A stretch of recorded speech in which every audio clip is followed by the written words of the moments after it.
This is Musings and Counsel from London Baker Law with Debbie London Baker.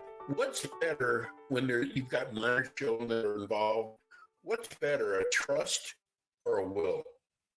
I believe that if you've got minor children, you want to establish a trust, because in establishing a trust, you are in control of setting the standards, parameters, limitations, whatever, for how monies that would go to that child get distributed. I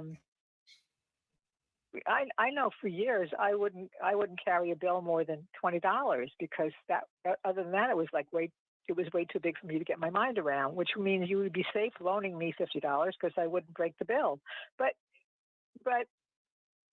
if you know, either because you know your children or your sense of their best interests are, you don't give them a lot of money, however you define that, when they're 18 years old, because you don't want to run the risk of their blowing it. I have a friend whose daughter and son each inherited $100,000 from their grandmother when their grandmother died, and the daughter spent it in 6 months and then called her mother and said, "Why'd you let grandma give me that money?"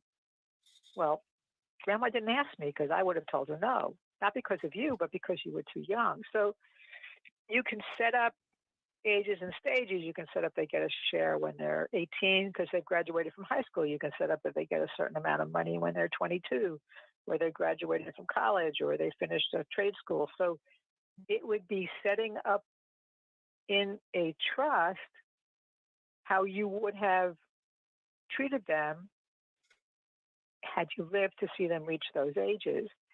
And I think it's a really, really good idea. So with people with young children, young children. Right now, I've got one who's got an 11-year-old and a 6-year-old. I've got another one.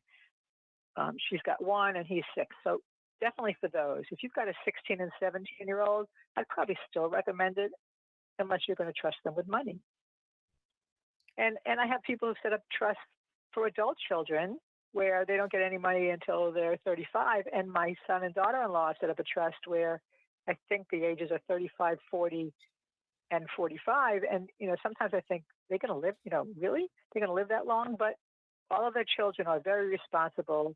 They have good jobs, all of them. 2 of them are going to be parents this year. And it's like, they don't need the money right now. So their father and mother set it up so they get distributions when they were a lot younger when they were set up. But right now he's got one that's 32 and one that's 31 and one that's 29. So in a few years, they'd be eligible for distribution. But definitely with minor children, I recommend trust. This has been Musings and Counsel from London Baker Law. Learn more at londonbakerlaw.com. Thanks for listening.